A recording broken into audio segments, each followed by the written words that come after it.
everyone, welcome to your very own Easily. This is Dr. Sudha, your mentor for biology. हमारी आज की biology की class में हम क्या करने वाले हैं, जैसे कि आप देख पा रहे हैं, हम स्टार्ट करेंगे आज एक्वायर्ड इम्यूनिटी के बारे में। ठीक है, हमने हमारे प्रीवियस डिस्कशन के अंदर एक जस्ट इंट्रोडक्शन लिया था किसका, इम्यूनिटी का, कि इम्यूनिटी कितनी तरह की होती है। हमने डिस्कस किया दो तरह की इम्यूनिटी होती है, एक होती है बाय बर्थ जो इनबॉर्न इम्यूनिटी या जिसको हम इनेट इम्यूनिटी बोलते हैं, और दूसरी इम्यूनिटी होती है जो हम अपने लाइफ टाइम में अक्वायर करते हैं। राइट, तो आज हम इनेट इम्यूनिटी को भी डिस्कस करेंगे एज वेल एज हम अक्वायर्ड इम्यूनिटी को भी डिस्कस करेंगे। राइट, तो इससे पहले कि स्टार्ट करें, एक बार हम ये देखेंगे कि आप हमें कहाँ पर मिल सकते हैं daily for the complete course of 11th-12th biology for NEET also, right? That is on the Science Easily. So don't forget to subscribe to our channel, that is Science Easily channel, right? After that, complete course को आप assess कर सकते हैं through our playlist, that is toppers की playlist है जिसके ऊपर available है पूरा का पूरा 12th क्लास के लिए पूरा पूरा बायोलॉजी का कोर्स। और जो टॉपिक्स हम आज कवर करने वाले हैं वो कौन कौन से हैं, दे आर एक्वायर्ड इम्यूनिटी के बारे में हम डिस्कस करेंगे, हम टाइप्स ऑफ एक्वायर्ड इम्यूनिटी को डिस्कस करेंगे, हम कंपोनेंट्स को भी डिस्कस करेंगे एक्वायर्ड इम्यूनिटी के, वैक्सीनेशन और इम्यूनाइजेशन को डिस्कस करेंगे, एलर्जीज को डिस्कस करेंगे, और ऑब्जेक्टिव क्वेश्चंस के साथ हम अपनी अंडरस्टैंडिंग टॉपिक की कंप्लीट करेंगे। और प्रीवियस क्लास में हमने क्या पढ़ा था बेटा? In our last class we have discussed about the helminthic diseases. हमने डिस्कस की थी एस्कैरियासिस एंड फिलिरियासिस के बारे में। ठीक है, तो फंगल डिजीजेस हमने रिंग वॉर्म को डिस्कस किया था, प्रिवेंशन ऑफ इन्फेक्शियस डिजीजेस को भी हमने डिस्कस किया था। इसी के साथ साथ इम्यूनिटी का हमने इंट्रोडक्शन किया था कि that there are two types of immunity. Right, we have discussed about the 4 types of barriers of innate immunity. ठीक है, और साथ ही हमने किए थे कुछ ऑब्जेक्टिव क्वेश्चंस। तो हमारी यहीं से स्टार्ट करते हैं। प्रीवियस जो हमारा डिस्कशन था that means we were discussing about immunity, तो एक बार वहीं से स्टार्ट करते हैं। जल्दी से मुझे बता देंगे कि इम्यूनिटी होती क्या है। इम्यूनिटी होती क्या है बेटा? Immunity as you all know, what is immunity? Immunity is the ability of body to resist against foreign bodies. जैसे कि foreign bodies क्या होंगे हमारे लिए? Pathogens, right? Diseases cause करने वाले जो organisms हैं उनको हमने बोला बेटा pathogen. That can be bacteria, that can be virus, that can be protozoan. बहुत सारे हमने diseases को डिस्कस किया और उनके pathogens को भी डिस्कस किया। ठीक है, तो उन पैथोजन के खिलाफ लड़ने की जो एबिलिटी है हमारी बॉडी के अंदर that is known as immunity. ठीक है, हमने डिस्कस किया था कि हमारे सराउंडिंग्स में बहुत सारे बेटा पैथोजन्स, माइक्रो ऑर्गेनिजम्स हमारे आसपास ही हैं, बट सबके सब हमें बीमार नहीं करते हैं। क्यों नहीं करते हैं?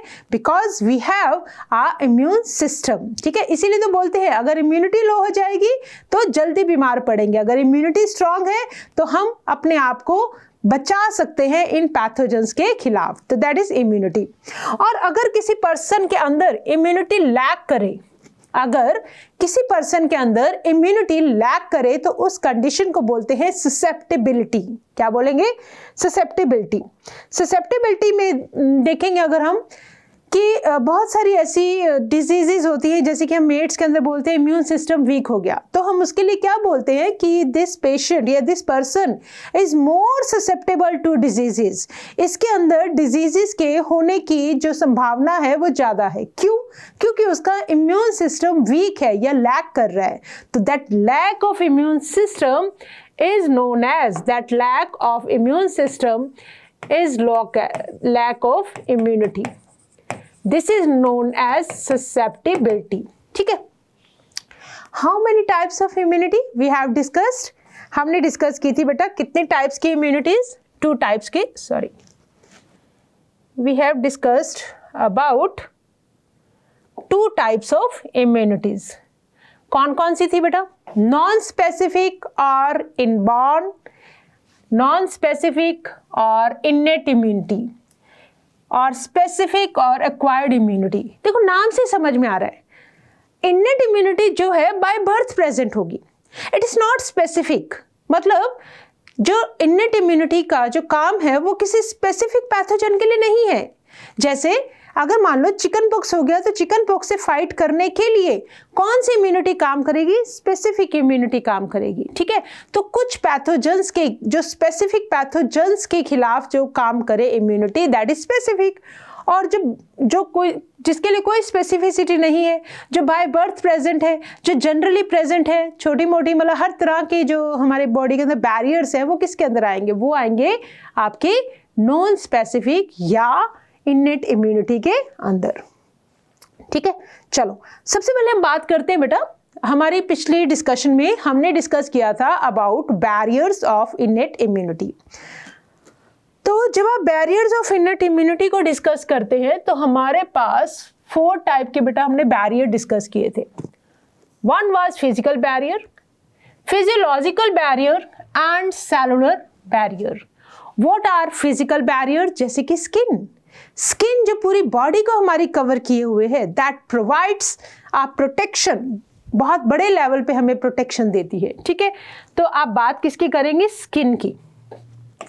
और साथ ही साथ हमने ये देखा, मान लो फॉर एग्जांपल ये हमारी बॉडी है बाहर से, ठीक है, ह्यूमन बॉडी की, this is what, this is skin. और ऐसे ही इसके अंदर मान लो ऑर्गन्स है, for example I am talking about this stomach. ठीक है, तो अंदर की तरफ भी एक लेयर है हमारे पास, और it is layer is like this also. और इनके अंदर की तरफ भी this one, let us change the colour, ये वाली साइड। ठीक है, तो ये जो है अंदर की तरफ की जो लेयर है, that is mucosa, mucus membranes बनाएंगी। तो हर वो ट्रैक, हर वो ऑर्गन जो बाहर की तरफ जिसका मतलब ओपनिंग है, जैसे कि माउथ हो गया, जैसे कि एनस हो गया, तो वो अंदर से उनकी जो लाइनिंग है उसको बोलते हैं बेटा म्यूकस मेम्ब्रेन। ठीक है, तो दिस इज म्यूकस मेम्ब्रेन, तो इसको हम क्या बोल देंगे? दिस इज म्यूकोजा और म्यूकस मेम्ब्रेन। तो this gives us a protection and act as a physical barrier. बाहर से एक बैरियर लगा दिया गया है ताकि कोई भी पैथोजन अंदर एंटर ना कर सके। फिजियोलॉजिकल बैरियर में हमने डिस्कस किया था कि they are some, primarily they are some secretions. जैसे कि आपकी आंखों से जब आंसू आते हैं, आपके मुंह से जो सलाइवा आता है, आपके ईयर में जो वैक्स बनता है, आपके नेजल ट्रैक्ट के अंदर जो म्यूकस होता है, नेजल हेयर होते हैं, right? What are these all are, क्या बोलेंगे कि these are barrier for the pathogens. कैसे?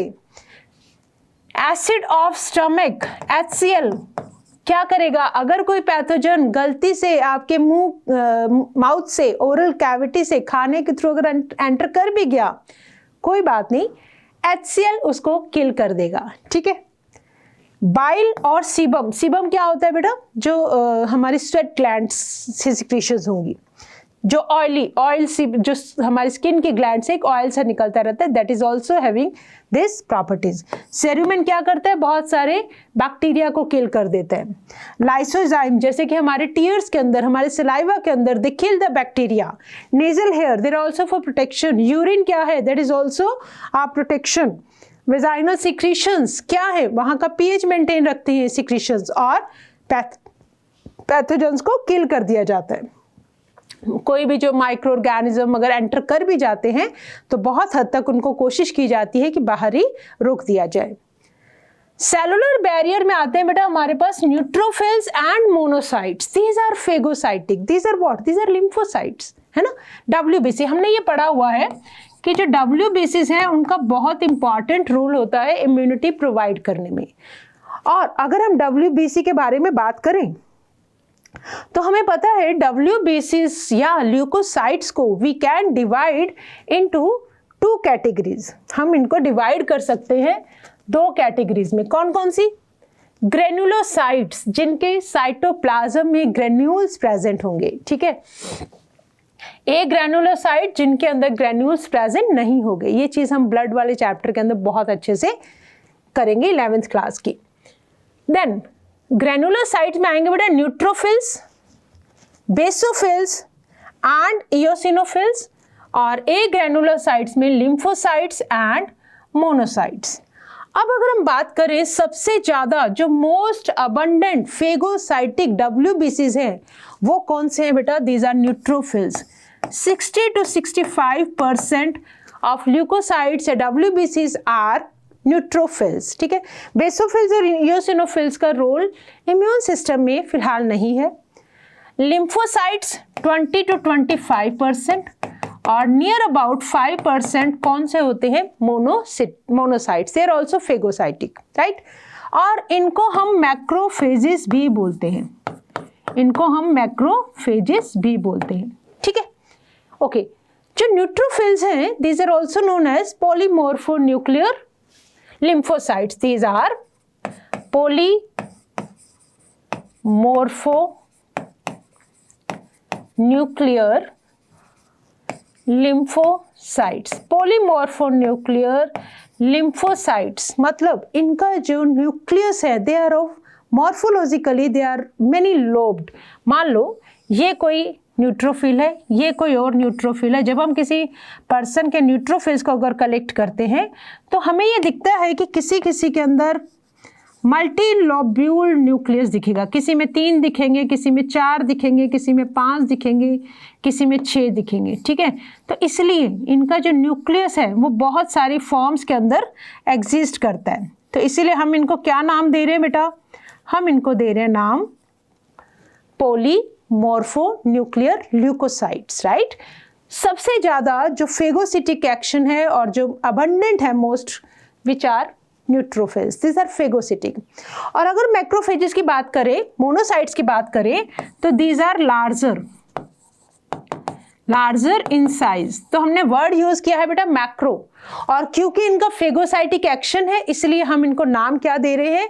मैक्रोफेजेस। हम इनको नाम क्या दे रहे हैं? Macrophages, right. They are also phagocytic. तो ये हमें थोड़ा सा एक आइडिया मिल गया कि जो ल्यूकोसाइट्स हैं, जो WBCs हैं, उनमें से मोनोसाइट्स और neutrophils they are phagocytic in action. So that means they are providing us the immune system. अच्छा, अब देखो उसके बाद मैक्रोफेजेस की अगर हम बात करें, कुछ मैक्रोफेजेस मतलब मोनोसाइट्स की बात कर रहे हैं, ब्लड के अंदर बेटा फ्री घूमते हैं, राइट। और हमें पता है कि WBCs का लाइफ स्पैन जो होता है कम होता है, और कुछ ब्लड स्ट्रीम से बाहर आकर किसी पर्टिकुलर टिश्यू में जाकर अपना परमानेंट जगह ग्रहण कर लेते हैं। उनको बोलते हैं बेटा फिक्स्ड मैक्रोफेजेस। ये कहाँ मिलेंगे? टिश्यूज में। और फ्री कहाँ मिलेंगे? ब्लड स्ट्रीम के अंदर। तो जो फिक्स्ड मैक्रोफेजेस हैं अब जिस टिश्यू के अंदर मिलेंगे उसके अकॉर्डिंग हमने उनके नाम रख दिए। जैसे कि हम बात करें हिस्टियोसाइट्स, ये हमें कहाँ मिलते हैं बेटा? In connective tissue. अगर कोई मोनोसाइट कनेक्टिव टिश्यू में जाके वहीं पे अपना परमानेंट जगह बना ले तो उसको हम, और फेगोसिटिक एक्शन भी दिखाए, तो उसको हम बोलते हैं फिक्स्ड मैक्रोफेज। कुफर सेल्स हमें पता है कहाँ मिलते हैं? लिवर सेल्स में। माइक्रोगियल सेल हमें मिलते हैं नर्वस टिश्यू में। माइक्रोगियल सेल कहाँ मिलते हैं हमें? नर्वस टिश्यू में। वैसे तो देखो पूरा का पूरा जो नर्वस सिस्टम होता है that is ectodermal in origin, ectoderm से ओरिजिनेट होता है सारा। बट जो आपके माइक्रोग्लियल सेल्स है, क्योंकि अब ये ब्लड का पार्ट है, क्योंकि WBCs है, तो ये क्या है? Mesodermal in origin. तो ये बात बहुत इंपॉर्टेंट है, you have to remember. Osteoclast कहाँ मिलेंगे बेटा? बोन्स के अंदर। Chondroclast in cartilages. तो इस तरह से डिफरेंट मैक्रोफेजेस के नाम दिए गए हैं उनकी लोकेशन के बेसिस पे। ठीक है, तो माइक्रोग्लियल सेल के बारे में याद रखेंगे एक बात, दैट दे आर मेसोडर्मल, क्योंकि ब्लड का पार्ट है। ब्लड क्या होता है? And this is ectodermal. Ectodermal. Blood is a connective tissue, है ना? Blood is a connective tissue. Okay, then आ जाओ बेटा, मैक्रोफेजेस को हमने डिस्कस किया, हमने nucleocytes, monocytes as well as neutrophils को हमने डिस्कस किया। उसके बाद हमने लास्ट हमारे जो डिस्कशन में डिस्कस किए थे दैट नेचुरल किलर सेल्स के बारे में। सेलुलर बैरियर्स में हमने नेचुरल किलर सेल्स को भी डिस्कस किया। हम ये क्या कर रहे हैं? हम फिजियोलॉजिकल बैरियर हमने देख लिए, हमने फिजिकल बैरियर देख लिए। ठीक है, अब हम कौन से बैरियर देख रहे हैं? We are talking about the cellular barriers. Cellular barriers में हम किसका रोल देख रहे हैं? लिम्फोसाइट्स का।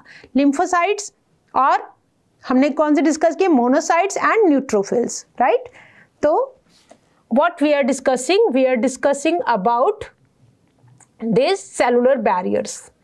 तो नेचुरल किलर सेल की अगर मैं बात करूं, नेचुरल किलर सेल्स जो है दे आर नॉन फेगोसाइटिक। ये बेटा नॉन फेगोसाइटिक होते हैं, मतलब फेगोसाइट का मतलब क्या होता है? एनगल्फ करना, पूरा का पूरा जो भी बाहर मटेरियल है उसको पूरा पूरा एनगल्फ कर लेना। जैसे कि हमने देखा है अमीबा जो फूड लेता है स्यूडोपोडिया के थ्रू, पूरा का पूरा सॉलिड फूड अपने अंदर ले लेता है, दैट इज फेगोसाइटोसिस ना। तो नेचुरल किलर सेल्स बेसिकली, पहले ये समझो कि ये है क्या। हमने डिस्कस किए WBCs, हमने डिस्कस किए अभी WBCs, लिम्फोसाइट्स को हमने डिस्कस किया, ठीक है। तो नेचुरल किलर सेल्स जो है they are the fraction of lymphocytes. Lymphocytes का ही एक पार्ट है, मैं यहां पे लिख देती हूं नेचुरल किलर सेल्स। ये भी इम्यून सिस्टम का पार्ट है और बेसिकली ये है क्या? These are the fraction of lymphocytes. Lymphocytes का कुछ ऐसा थोड़ा सा पार्ट है जो कहाँ मिलता है? स्प्लीन में, लिम्फ नोड्स में और रेड बोन मैरो में, ठीक है। रेड बोन मैरो में पता है कि अगर हम एक बोन लेते हैं, बोन के एपिफिजियल एंड पे जो मैरो है दैट इज रेड कलर के, that is red bone marrow, और एक होती है येलो बोन मैरो, ठीक है। And it causes cell destruction. Cell destruction cause करता है दो तरीके से, एक तो बेटा परफोरिन्स और एक थ्रू एपोटोसिस, ओके। तो how does it work? How does natural killer sales they work? For example कैसे दे सिक्रीट करते हैं व्हाट? परफोरिन्स। हम इम्यून सिस्टम के अंदर अभी हम परफोरिन्स की बात करेंगे। फॉर एग्जाम्पल हमारी बॉडी के अंदर ना एक होता है बेटा नॉर्मल सेल। नॉर्मल सेल का मतलब सेल्फ सेल, मान लो हमारी बॉडी का खुद का एक सेल। एक होता है altered self cell, ASC, altered self cell, मतलब खुद की ही बॉडी का सेल जो हमारे लिए हार्मफुल हो जाए, जो ऑल्टर हो जाए, है ना, नॉर्मल सेल से ऑल्टर हो जाए। जैसे कि एग्जांपल लें हम ट्यूमर। ट्यूमर क्या होता है बेटा? ट्यूमर हमारी ही बॉडी का सेल है। किसी टाइम में ये एक सेल्फ सेल ही था, हमारा ही नॉर्मल वाला सेल था। अब उसके अंदर कुछ ऐसे चेंजेस आ गए जिसकी वजह से इसने क्या करना शुरू कर दिया? Uncontrolled cell division. Uncontrolled cell division करने की वजह से अब ये ट्यूमर क्या बन गया? नाउ इट इज हार्मफुल, और अब इसको डैमेज करना, इसका डिस्ट्रक्शन करना इज वेरी इंपॉर्टेंट, ठीक है। तो उस केस में नेचुरल किलर सेल्स हमें हेल्प करते हैं। फॉर एग्जाम्पल ये आपकी बॉडी का कोई सेल है और this is altered self cell है, this is altered self cell, और यहाँ हमारे पास मान लो न्यूट्रोफिल्स है, ठीक है। इनके बीच में आपस में कनेक्शन डेवलप हो गया। अब ये natural killer cell, NK cells बोलते हैं इनको, इन्होंने क्या रिलीज करना शुरू कर दिया? इन्होंने रिलीज किया बेटा परफोरिन्स। परफोरिन्स के रिलीज करते ही क्या हुआ? इसके अंदर हो गए बेटा पोर्स। इसके अंदर क्या हो गए? पोर्स हो गए, छोटे छोटे पोर्स हो गए, ठीक है, छोटे छोटे पोर्स हो गए। तो एक सेकेंड, क्या होने शुरू हो गए? पोर्स। यहाँ भी पोर हो गए, यहाँ भी पोर हो गए। तो इन पोर्स के होने की वजह से जो इंटरस्टिशियल फ्लूइड होता है सेल्स के आसपास, क्या होता है बेटा? इंटरस्टिशियल फ्लूइड जो फिल्ड रहता है, तो वो फ्लूइड अंदर एंटर करना शुरू हो जाएगा, ठीक है। कौन से सेल में? ASC, ऑल्टर्ड सेल्फ सेल में। फ्लूइड के एंटर होने की वजह से fluid enters and cell burst. Cell क्या हो जाते हैं? बस्ट हो जाते हैं, ठीक है। तो अब जो नेचुरल किलर सेल्स है उन्होंने ऑल्टर्ड सेल्फ सेल को डिस्ट्रक्ट करके बाकी सेल्स को एक तरह से ये बचा लेते हैं। तो इस तरह से काम करते हैं कौन? Natural killer cells, okay. Then हमारे पास नेक्स्ट जो सिस्टम काम करता है सेलुलर बैरियर में, that is complement system. Complement system को ज़्यादा डिटेल में करने की हमें जरूरत नहीं है, बस एक बार इतना ही याद रखेंगे, it is a group of 20 proteins, ठीक है। 20 प्रोटीन्स का वो ग्रुप है। 4 टाइप्स की प्रोटीन हमारे ब्लड प्लाज्मा के अंदर बनती है, albumin, globulin, prothrombin, fibrinogen. Albumin हमें पता है कितनी टाइप की होती है, अल्फा, बीटा एंड गामा। तो सिर्फ एक gamma albumin, what will it form? This will be forming the antibodies. तो except gamma protein, gamma albumin, बाकी सारी के सारी प्रोटीन कौन बनाता है? Produced by liver. These are produced by liver. जितनी भी ये प्रोटीन्स हैं, these are produced by liver. ठीक है, ये सारे जो कॉम्प्लीमेंट सिस्टम है, इट फॉर्म्स मैक। मैक मतलब मेम्ब्रेन अटैक कॉम्प्लेक्स। सेल की मेम्ब्रेन पे अटैक करते हैं, जो सेल डैमेज हो रहा है उसकी मेम्ब्रेन पे अटैक करते हैं। मेम्ब्रेन के ऊपर अटैक करने से मेम्ब्रेन को डिसॉल्व कर देते हैं, फ्लूइड सारा अंदर जाता है और वही क्या होता है? सेल बस्ट कर जाता है। But prevent damage of the host tissue, बाकी जो टिश्यूज है उनको प्रिवेंट कर लिया जाता है। That is complement system. ठीक है, ओके। तो ये हमने बेटा सारा क्या डिस्कस किया? हमने डिस्कस किया अबाउट द इनेट इम्यूनिटी। अब आते हैं हम एक कौन सी, अच्छा एक और देखते हैं बेटा। फर्स्ट प्रोटेक्टिव जो मेजर है एक और है हमारे पास, दैट इज हम थोड़ा सा डिस्कस कर लेते हैं इन्फ्लामेशन के बारे में। हमने देखा हुआ है जब भी कहीं पे कोई चोट लगती है ना, तो उस चोट के बाद वो जगह पर स्वेलिंग आ जाती है। That swelling is painful. This is the primary protective response, that is also a protective response. तो इसमें क्या होगा बेटा? मान लो इंजरी हुई, इंजरी होने की वजह से स्किन पे मान लो कोई इंजरी हुई।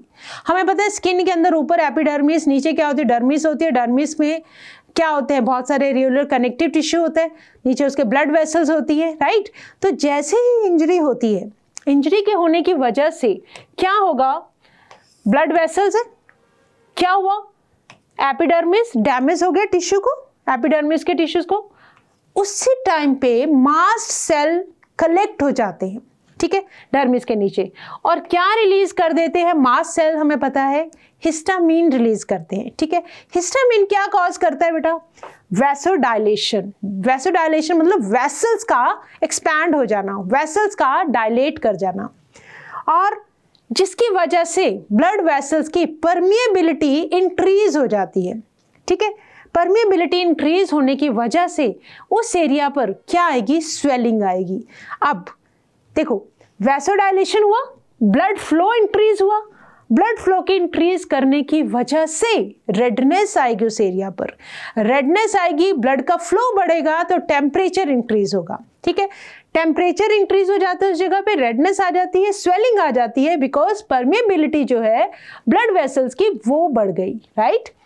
और नर्व एंडिंग्स जो है प्रेशर पड़ने की वजह से प्रेस होती हैं, तो दैट इज पेनफुल। तो इन्फ्लामेशन अपने आप में एक फर्स्ट प्रोटेक्टिव मेजर है। बाहर से अगर कोई इंजरी से पैथोजन अगर एंटर कर गया तो that will be causing a harm to our body. तो इन्फ्लामेशन करके एक तरह से हमने उस एरिया को ब्लॉक कर दिया, that is also a primary response. तो हमारे पास जब भी हम इन्फ्लामेशन के साइंस की बात करते हैं, there must be swelling, redness, pain और हीट होना चाहिए, और साथ ही लॉस ऑफ फंक्शंस टेम्परेरीली। हम यहाँ लिख सकते हैं temporary loss of functions of that area, temporary loss of functions. ठीक है, तो अब हमने एक तरह से इनेट इम्यूनिटी को, इन्फ्लामेशन को समझ लिया है। ठीक है, अब हम बात कर रहे हैं acquired immunity. Second immunity type कौन सी? Acquired immunity. अब बहुत ध्यान से समझना बेटा, एक्वायर्ड इम्यूनिटी एक पर्सन अपने एटमॉस्फेयर से पर्टिकुलर पैथोजन के एक्सपोजर के बाद एक्वायर करता है, जन्म से नहीं प्रेजेंट होती है। That means it is very specific, it is diverse. मतलब जो एक्वायर्ड इम्यूनिटी है that work against multiple varieties of pathogens, right. और इसके अंदर इम्यूनोलॉजिकल मेमोरी भी जनरेट होगी। ठीक है, ओके। पैथोजन स्पेसिफिक, सबसे पहली बात हम यही करेंगे that it is pathogen specific. मतलब अगर चिकन पॉक्स का वायरस है, चिकन पॉक्स का अटैक है, तो चिकन पॉक्स के लिए ही क्या होगा? काम करेगी ये। तो मतलब कहने का ये, acquired immunity is pathogen specific and it is characterized by memory, characterized by memory cells बनेंगे इसके अंदर। अगर बॉडी ने एक बार किसी पैथोजन को देख लिया तो नेक्स्ट टाइम वो पहचान जाएगी, यस ये पैथोजन पहले भी हमें अटैक कर चुका है, ठीक है। तो दैट मीन्स जैसे कि देखो फॉर एग्जाम्पल ये मेरे पास है क्या, बॉडी का एक एंटीबॉडी बन गई, ठीक है, और ये आया है बेटा एंटीजन, ठीक है।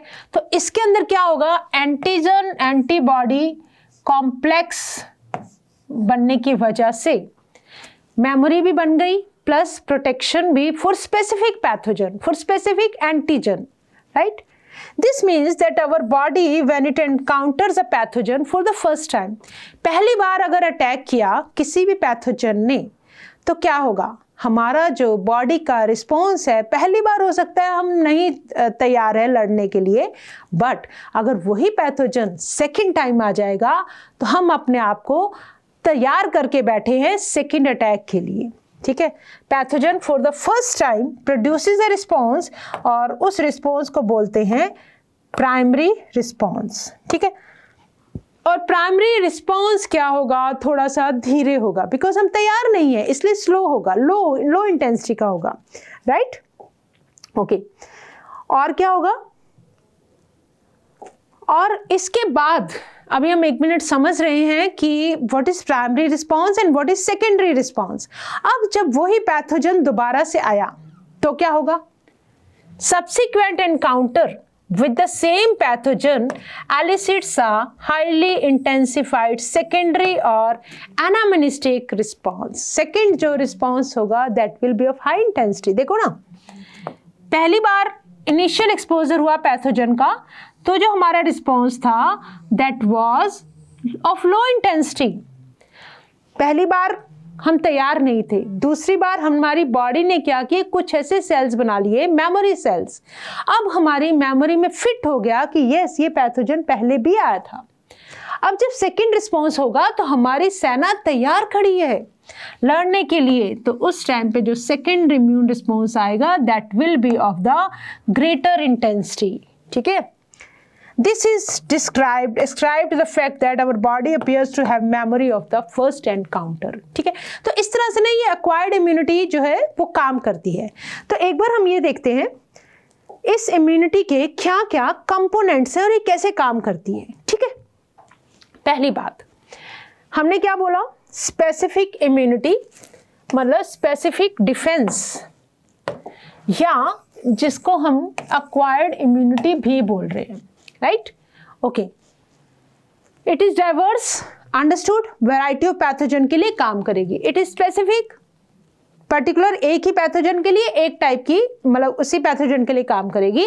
ऐसा नहीं कि चिकन पॉक्स के लिए इम्यूनिटी जो है वो किसी और बीमारी के लिए भी काम करे, नहीं, ऐसा नहीं होगा। इम्यूनोलॉजिकल मेमोरी जनरेट होगी, एक बार अगर अटैक हो गया पैथोजन का तो दूसरी बार इस इम्यूनिटी के जो सेल्स हैं, मेमोरी सेल्स हैं, वो याद रखेंगे यस ये पैथोजन पहले भी हमें परेशान करके गया था, अब हमें परेशान नहीं करेगा, अब हम तैयार हैं। कंपोनेंट्स क्या क्या है बेटा, कंपोनेंट्स के अगर हम डिस्कस करें स्पेसिफिक इम्यूनिटी या एक्वायर्ड इम्यूनिटी की, दैट इज लिम्फॉइड ऑर्गन्स की हम बात करेंगे, लिम्फोसाइट्स की बात करेंगे, what is MHC, What is APC, antigen and antibody? Lymphoid organs की बात करें तो there are 2 lymphoid organs, primary और secondary. Primary lymphoid organs वो organs होते हैं जहां पर these are prepared, these are lymphocytes are produced, ठीक है। For example, bone marrow and thymus. Bone marrow bone के अंदर, thymus हमारी thoracic cavity में थोड़ा सा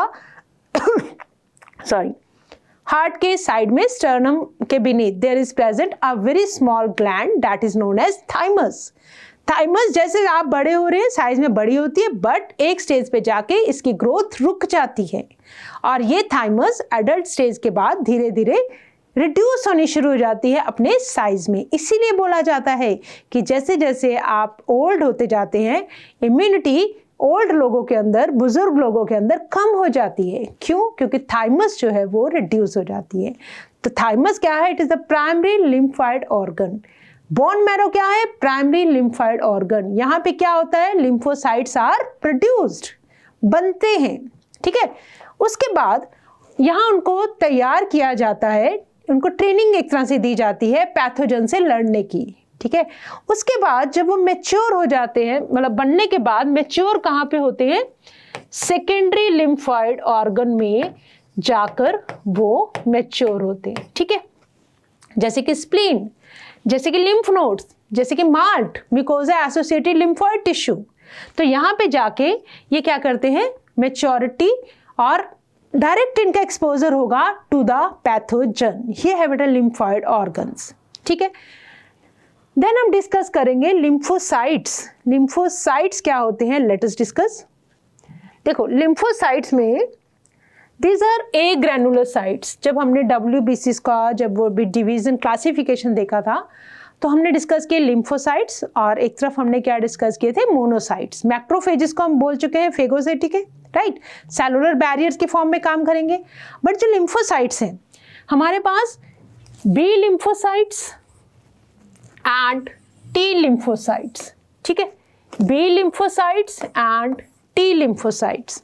बी सेल्स, पहले बी सेल्स को समझते हैं। बी सेल्स क्या करते हैं बेटा? दो सेल्स बनाते हैं, प्लाज्मा सेल्स और मेमोरी बी सेल। दो टाइप के सेल्स हो गए B cell, right. Plasma cells क्या करेंगे? एंटीबॉडीज बनाएंगे। प्लाज्मा सेल्स एंटीबॉडीज बनाएंगे, और मेमोरी सेल्स, नाम से समझ में आ रहा है, मेमोरी जनरेट करेंगे। ऐसे हमारे पास है बेटा T lymphocytes. T lymphocytes are of two types, ठीक है। पहले याद रखेंगे टी हेल्पर सेल या T cytotoxic cells. Helper cells है, साइटोटॉक्सिक सेल्स है। हेल्पर सेल्स को T4 भी बोला जाता है, TH भी लिखते हैं। साइटोटॉक्सिक सेल को TC या T8 भी लिखा जाता है। अब इनके पास क्या होता है? They have some receptors.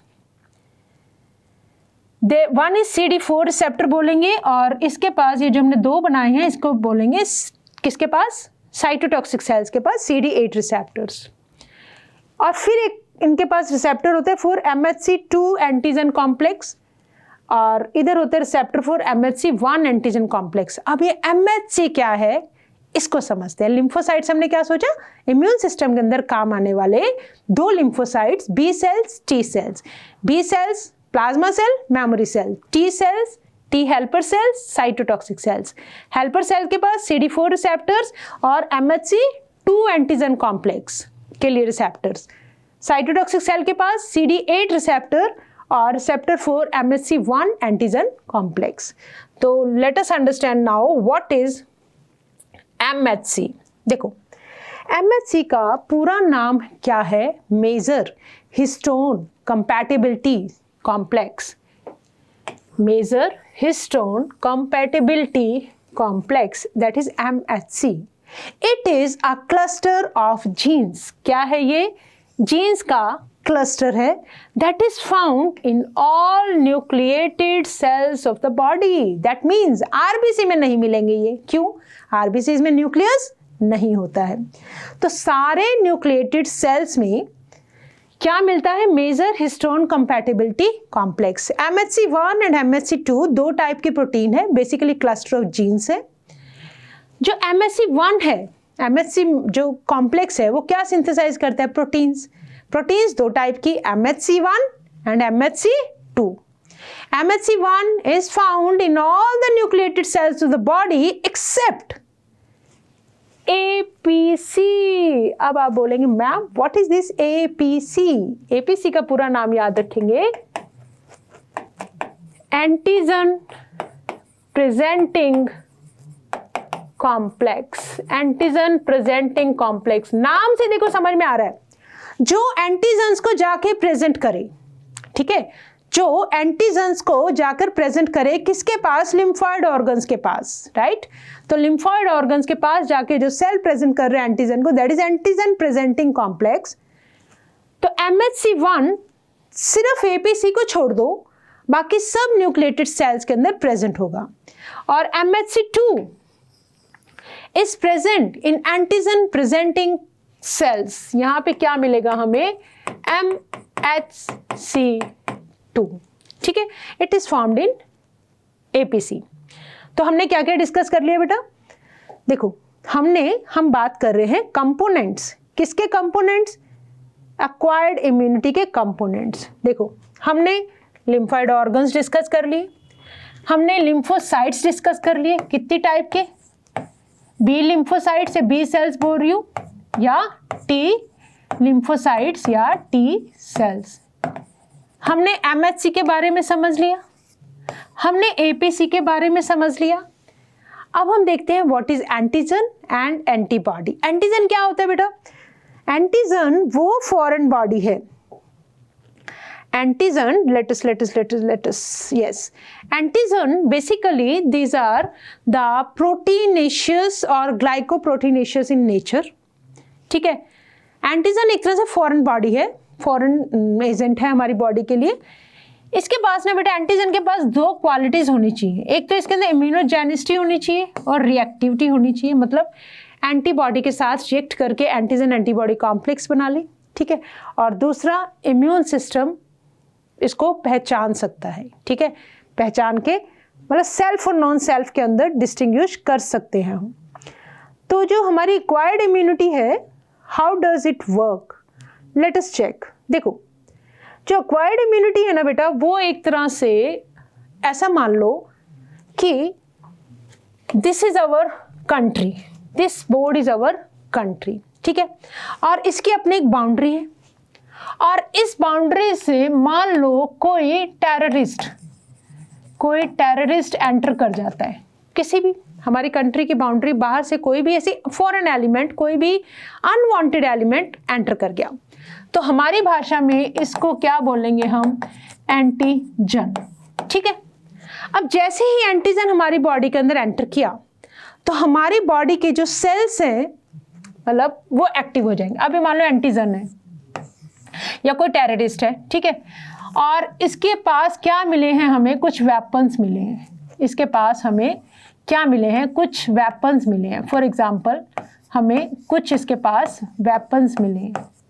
तो यहाँ पे हमारे एपीसी सेल्स बैठे हैं, ब्लड के अंदर सर्कुलेट करते रहते हैं, ठीक है, डब्ल्यूबीसी से।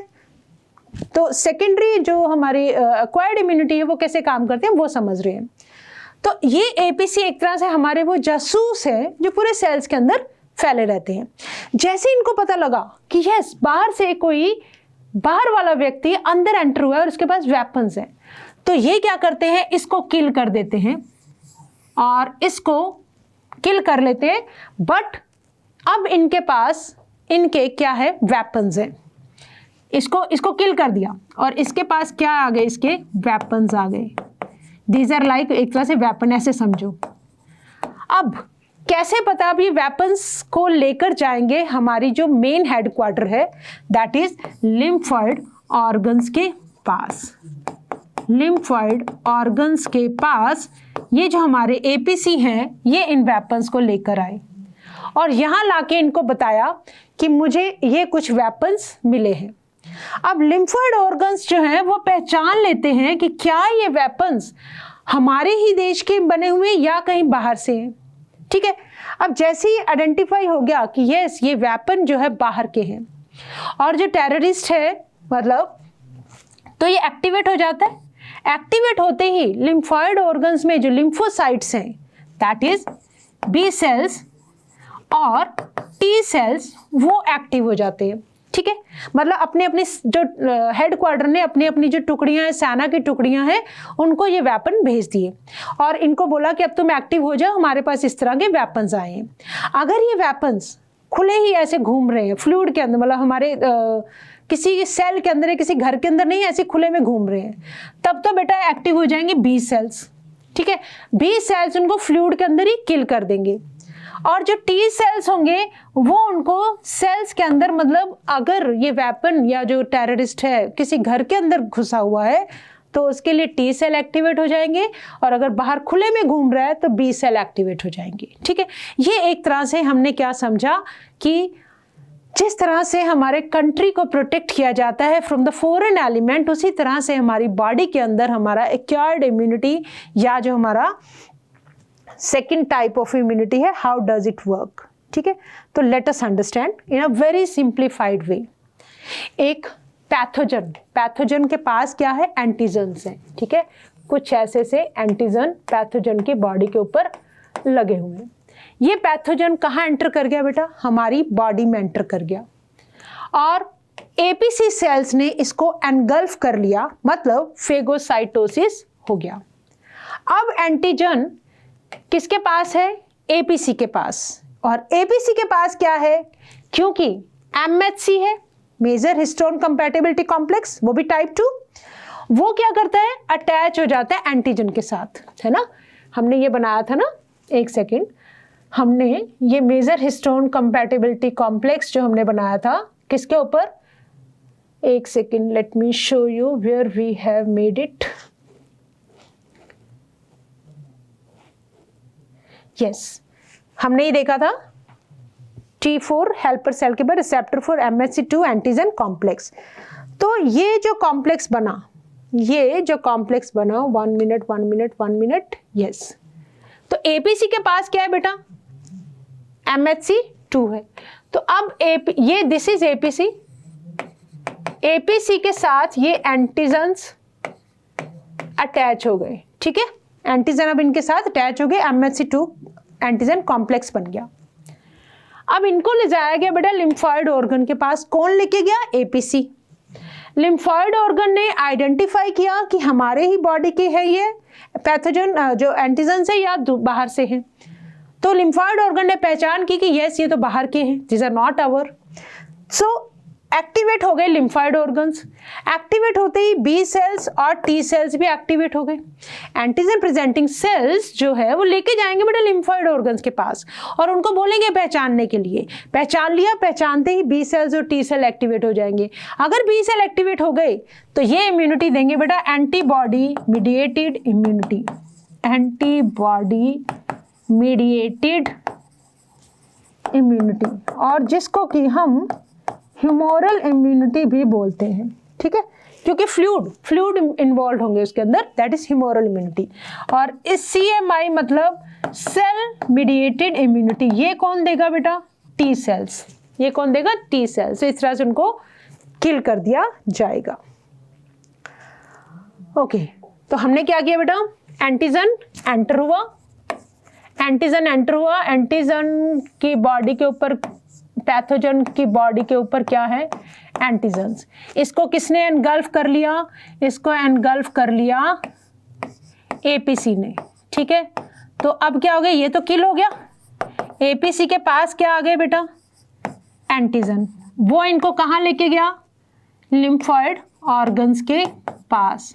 लिम्फॉइड ऑर्गन्स के पास जाते इनकी पहचान की गई कि ये हमारी बॉडी के नहीं है, तो भाई तुम एक्टिव हो जाओ, बी सेल एक्टिव हो जाओ, टी सेल एक्टिव हो जाओ। बी सेल क्या करेगा, kills the pathogen in fluids of body, तो that means humoral immunity by making antibodies. और T cells kills the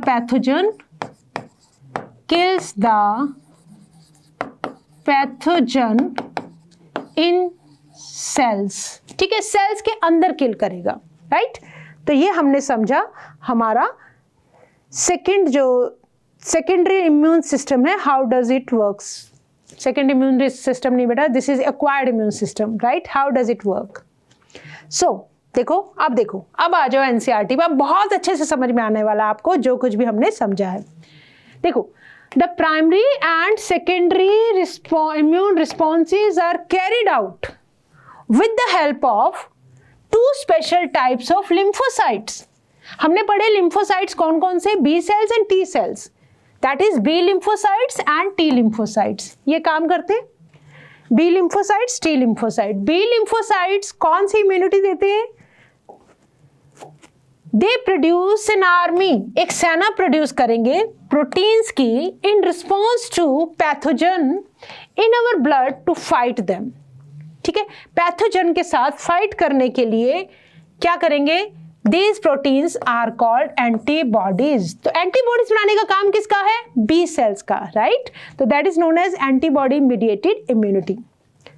they will produce antibodies antibodies हैं क्या basically? These are the proteins to fight the pathogen. देखो B cell के पास ये receptors होते हैं जो हमने बनाए थे, ठीक है, और antigen binds on the B cells. कौन लेके आए इन एंटीजन्स को?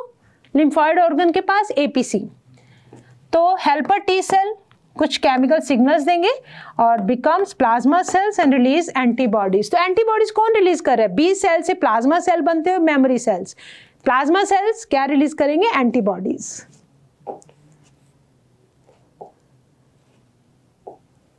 ओके, देन आ जाओ, अब हम बात कर रहे हैं किसके बारे में? एंटीबॉडीज के बारे में।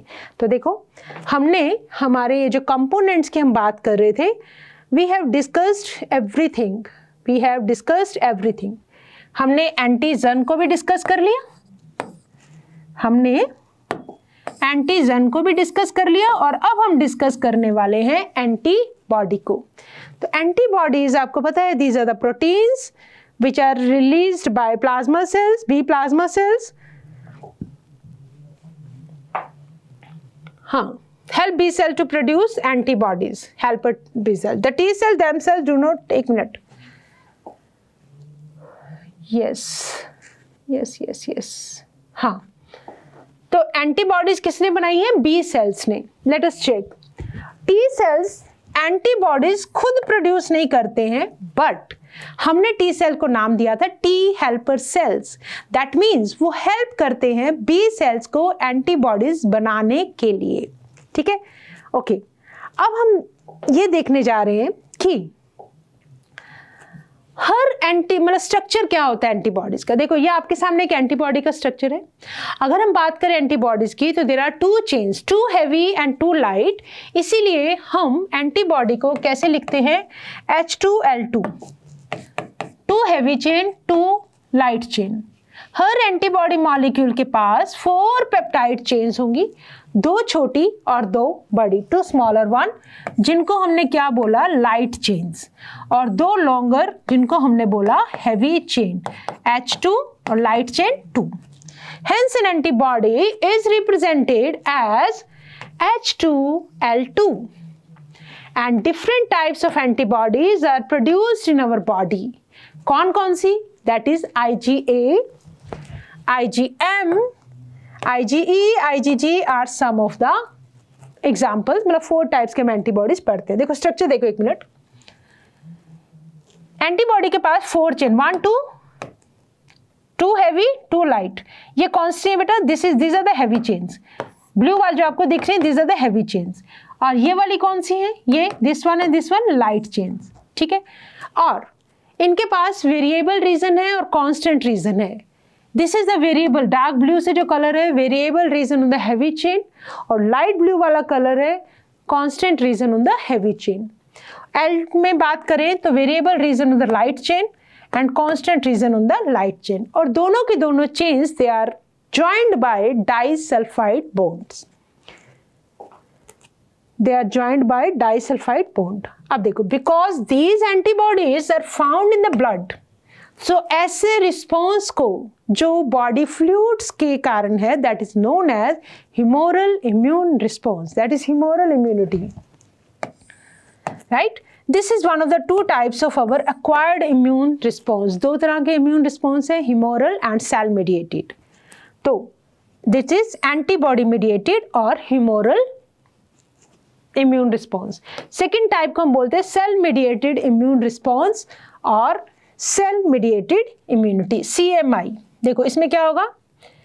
फॉर एग्जाम्पल किसी वायरस ने अटैक कर दिया, ठीक है, और antibody, virus can not infect the cell, uninfected host cell, क्या किया? न्यूट्रोफिल्स ने इनको डिस्ट्रॉय कर दिया। और हम पढ़कर आए हैं जो न्यूट्रोफिल, जो सेलुलर बैरियर्स है, वो क्या करते हैं बेटा? अच्छा, एक हमारा रह गया बेटा साइटोकाइन बैरियर, जिसमें हमने इंटरफेरॉन्स के बारे में डिस्कस कर लिया था already.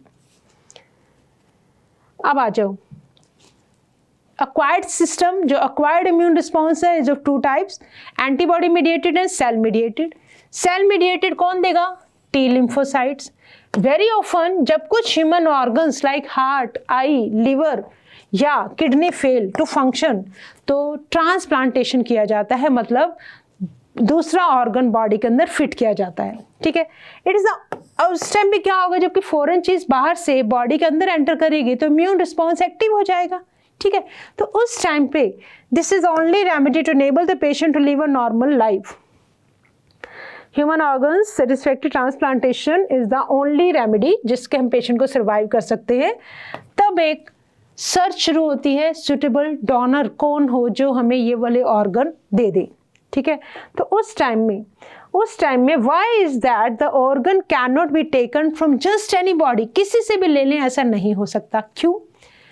What is that the doctor check, doctor यही चेक करते हैं क्या, जो इम्यून सिस्टम कंपैटिबिलिटी चेक करते हैं। अगर कोई और हो सकता है बॉडी रिजेक्ट भी कर देती है, that is known as graft rejection.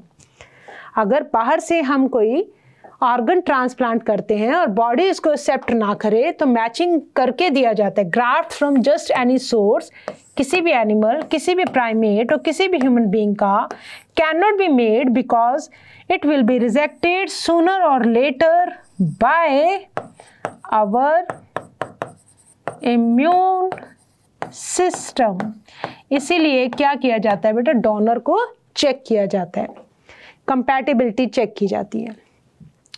तो वो टिश्यूज की मैचिंग होगी, ब्लड ग्रुप को मैच किया जाएगा, ये सब एसेंशियल है किसी भी ट्रांसप्लांट से पहले। और even after this the patient को इम्यूनोसप्रेसेंट, मतलब जो आपके इम्यून सिस्टम को सप्रेस कर दे, वो ड्रग्स भी लेनी पड़ती हैं ताकि आपका जो इम्यून सिस्टम है वो हाइपर एक्टिव ना हो जाए, मतलब रिजेक्ट ना करे, राइट। ओके, देन देखो बॉडी क्या है, इट इज बिकॉज, अच्छा अब ये रिजेक्शन क्यों हुआ, क्योंकि हमने देखा जो इम्यून रिस्पॉन्स है, acquired immune response है, that has the capability to distinguish between self and non-self cell।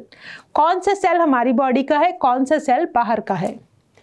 So the body is able to differentiate self and non-self, and the cell-mediated immune response is responsible for graft rejection, ठीक है, it is responsible for graft rejection। चलो, ये हुई बेटा हमारी immunity, acquired immunity के बारे में बात, that is specific immune response के बारे में बात। और दो तरह की इम्यूनिटी हो सकती है ये, it can be active, it can be passive, ठीक है। पैसिव इम्यूनिटी में क्या होता है, no antigen is needed, there is no activation of immunization का जो स्टेटस है, ठीक है। Let us make it simple. Acquired immunity, it is of two types, passive immunity and active immunity. Active immunity में क्या होगा, जो इम्यूनाइजेशन स्टेटस है that is improved by activation of immune system. Immune system को activate किया जाता है और इसके अंदर एंटीजन्स इन्वॉल्व होते हैं। जैसे कि बहुत सारी बीमारियों से बचाने के लिए हम क्या करते हैं, इंजेक्शन लगवाते हैं, ठीक है। तो वैक्सीनेशन में क्या होता है बेटा, डेड, किल्ड या वीकेंड डोज ऑफ पैथोजन, जब वो आपकी बॉडी में जाएगी आपका इम्यून सिस्टम एक्टिव हो जाएगा और आपकी बॉडी उस एंटीजन के खिलाफ क्या बनाएगी, एंटीबॉडीज बनाएगी। That is vaccination is the active immunity. और नेचुरल इम्यूनिटी भी हो सकती है, आर्टिफिशियल भी हो सकती है। नेचुरल में तो जैसे कि चिकन पॉक्स, चिकन पॉक्स का अगर एक बार पैथोजन ने आपको अटैक कर दिया, लाइफ लॉन्ग इम्यूनिटी आ जाएगी, दोबारा कभी चिकन पॉक्स नहीं होगा, ठीक है। ऐसी आर्टिफिशियल इम्यूनिटी हम कैसे देते हैं, वैक्सीन देकर, राइट। तो नेचुरल इज बाय पैथोजन का खुद का अटैक, और आर्टिफिशियल में वैक्सीन के थ्रू हमने पैथोजन की वीकेंड या किल्ड डोज को आपकी बॉडी के अंदर पहुंचाया ताकि आपका जो इम्यून सिस्टम है वो एक्टिव हो जाए, ठीक है। ओके, जो पैसिव इम्यूनिटी है, पैसिव एक्वायर्ड इम्यूनिटी के अंदर immunization is raised without activation of immune system. इसके अंदर एंटीजन्स इन्वॉल्व नहीं होते हैं। फॉर एग्जाम्पल, जैसे मदर से जो मिल्क मिल रहा है बेबी को, फर्स्ट मिल्क जो जिसमें कोलेस्ट्रम होता है, दैट इज हैविंग अपने आप एंटीबॉडीज होती है उसके अंदर, ठीक है, जो बेबी को एक नेचुरल इम्यूनिटी प्रोवाइड करती है। बट ये है कैसी इम्यूनिटी, पैसिव इम्यूनिटी, ठीक है। इसके अंदर कोई हमने एंटीजन का एक्सपोजर नहीं दिया है, राइट।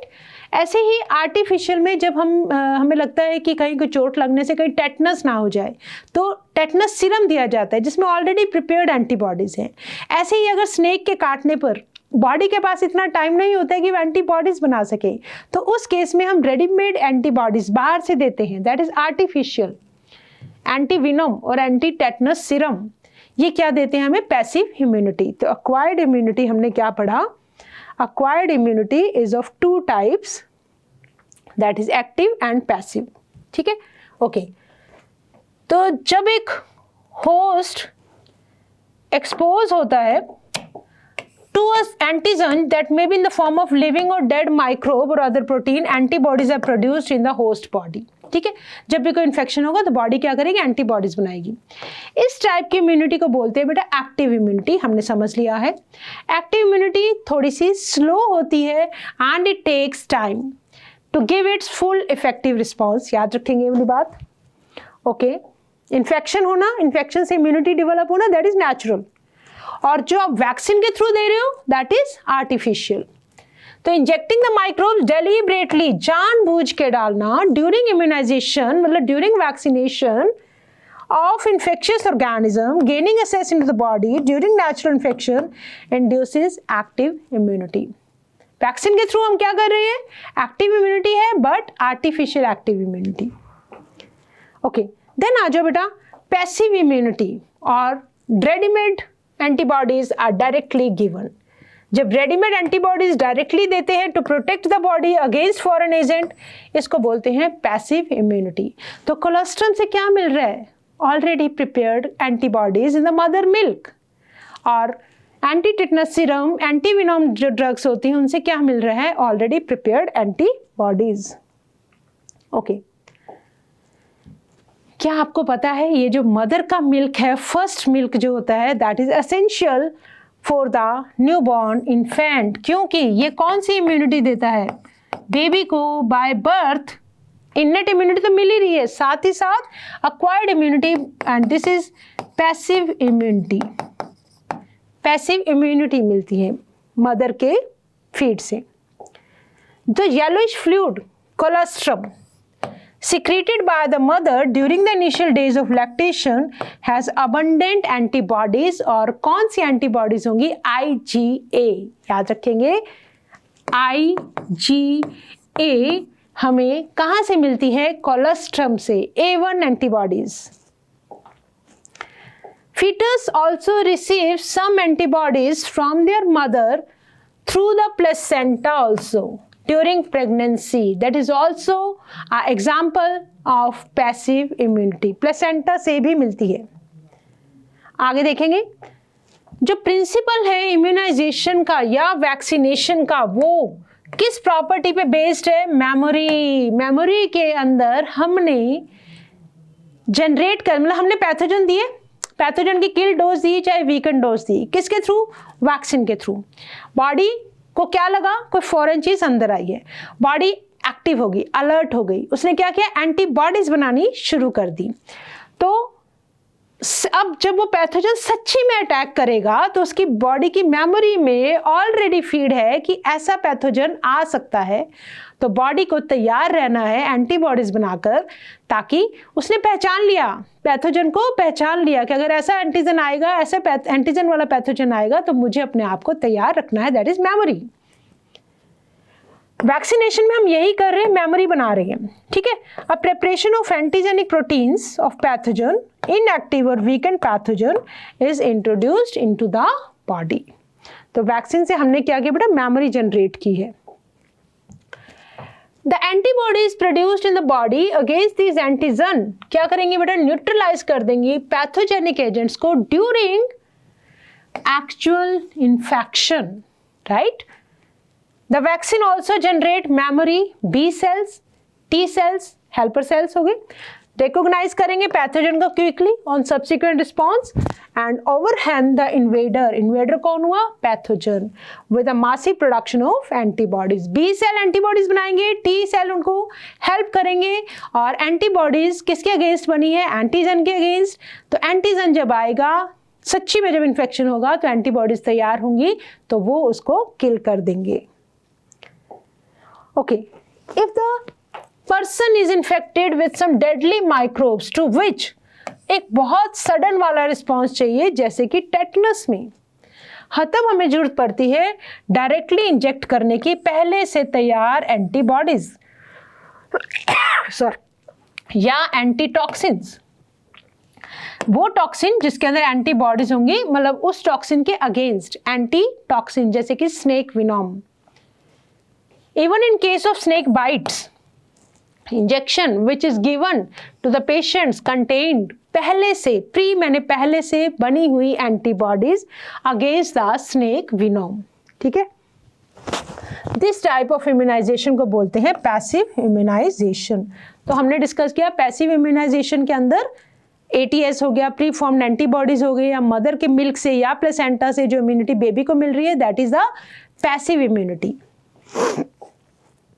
ओके, इवन जो बायोटेक्नोलॉजी में हमने डिस्कस किया था rDNA technology, that has allowed the production of antigenic polypeptides of pathogens in bacteria और yeast से हमने क्या किया है, एंटीजेनिक पॉलीपेप्टाइड्स बनवाई हैं by rDNA technologies. Vaccines produced during this approach using allow large scale production, जिसकी वजह से ग्रेटर अवेलेबिलिटी ऑफ इम्यूनाइजेशन, मतलब वैक्सीनेशन ज़्यादा दिया जा सकता है। हेपेटाइटिस बी वैक्सीन को कहाँ से प्रोड्यूस किया गया है, यीस्ट से। Hepatitis B vaccine is produced from yeast by rDNA technologies. Okay, अगर ये इम्यून सिस्टम जरूरत से ज़्यादा एक्टिव हो जाए, जरूरत से ज़्यादा रिस्पॉन्स देने लग जाए, तो उस कंडीशन को बोलते हैं एलर्जीज।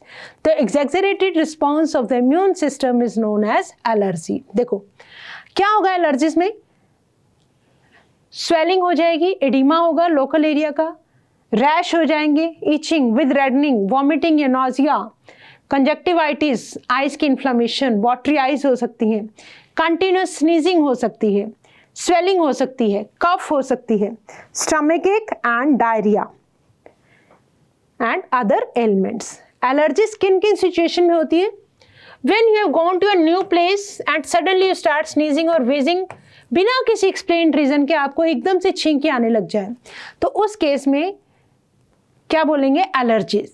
और अगर आप उस जगह से दूर चले जाएं तो सिम्टम अपने आप डिसअपियर हो जाते हैं, that means you are sensitive to some allergens. तो क्वेश्चन है, क्या ये आपको भी कभी हुआ है? Some of us are sensitive to some particles in the environment. कुछ भी हो सकता है वो particle, that can be pollen grain, that can be dust, that can be any fruit, that can be any flower, that can be any insect, या that can be any animal, whatever, कुछ भी हो सकता है allergen, जिसके लिए आप क्या हो जाता है, आपका इम्यून सिस्टम बहुत ज़्यादा एक्टिव हो जाता है और response. The above mentioned reactions could be because an allergy to pollen, mites etc. which are different in different place. तो एलर्जी किसी भी चीज़ की हो सकती है। बेसिकली क्या है बेटा एलर्जी? एलर्जी बेसिकली कुछ सब्सटेंसेस के लिए एक्सैजरेटेड रिस्पॉन्स है इम्यून सिस्टम का। एलर्जेंस वो substance to which such an immune response is produced, उनको बोलते हैं एलर्जेंस। तो एंटीबॉडीज IgE टाइप एलर्जन के अंदर कौन सी एंटीबॉडीज प्रोड्यूस होती है, IgE।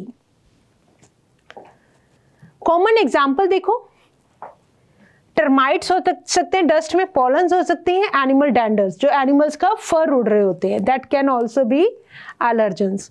और क्या सिम्टम क्या होंगे, sneezing, running nose, watery eyes, difficulty in breathing. Causes क्या क्या है, it is due to the release of chemicals like histamine. किसने सिक्रीट किए बेटा हिस्टामिन, मास्ट सेल में, स्किन के नीचे रियोलर कनेक्टिव टिश्यू में मास्ट सेल जब इकट्ठे हो जाएंगे, तो हमने अभी भी इन्फ्लामेशन को थोड़ी देर पहले समझा था, मास्ट सेल क्या सिक्रीट करेंगे, हिस्टामिन। हिस्टामिन क्या कॉज करेगा, वैसोडाइलेशन। वैसोडाइलेशन से क्या होगा, ब्लड का सर्कुलेशन बढ़ेगा, टेम्परेचर इंक्रीज हो जाएगा and all that seen, and serotonin from the mast sales.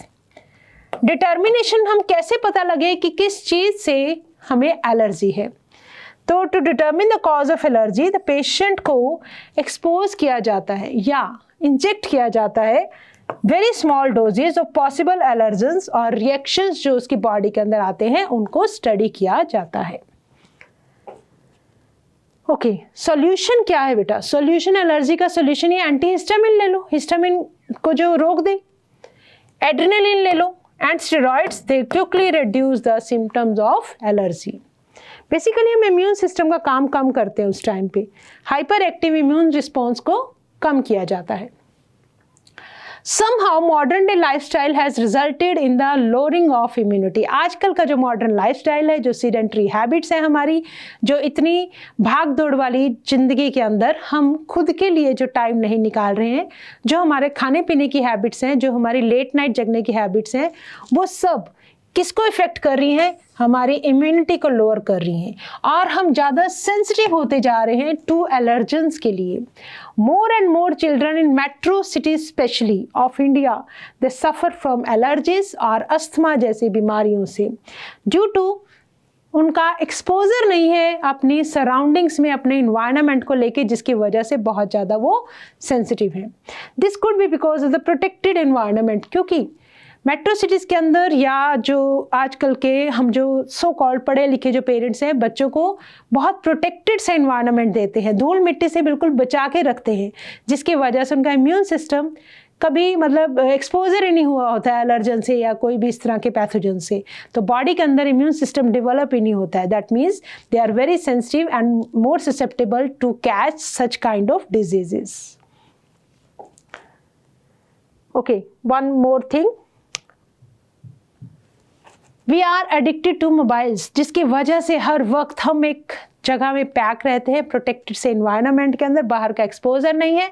Lifestyle जो है that is the reason for our lowered immunity. Okay, now we have discussed with allergies, we have discussed with the acquired immune response, and as well as we have discussed about the that innate immunity। मतलब हमने immunity को पूरा discuss कर लिया और अब time है कुछ क्वेश्चंस के आंसर देने का। Considering the four statements regarding kidney transplant, select the two correct ones out of these. Even if a kidney transplant is proper, the recipient may need to take immunosuppressant for a longer time. Okay. The cell-mediated immune response is responsible for the graft rejection. The B lymphocytes are responsible for the rejection of the graft. Acceptance or rejection of kidney transplant depend upon the specific interferons। हमें क्या choose करनी है? Correct ones. A is correct and the cell-mediated immune response is responsible for the graft rejection. तो answer will be A and B, right? Next, the antibodies primarily participating in allergic response are IgE, अभी हमने discuss किया। Okay, then आ जाओ, which of the following is an allergen? Dust भी हो सकती है, पॉलन भी हो सकती है, एनिमल डेंड्रल भी हो सकते हैं, that means anything can be a allergen. Okay, which cells actively participate in allergic reaction? कौन से सेल्स जो है एलर्जिक रिएक्शन में काम करते हैं? That is mast cell. क्या सीक्रेट करेंगे बेटा? Histamine and serotonin. In the allergic reaction which chemicals are released by the mast cell? These are histamine and serotonin, right? Okay, so in this discussion in our today's class, what we have discussed about acquired immunity, types of acquired immunity, vaccination and immunization, allergies and objective questions भी हमने discuss किए। So in our next discussion we will be starting with autoimmunity and immune system in human। ठीक है, तो ये रहेगा हमारा next topic of discussion। आज हमने क्या डिस्कस किया? Acquired immunity. Thanks for watching this class and don't forget to subscribe to our YouTube channel Science Easily. With this, it's the time to say thank you, but always remember that you have to learn with a smile.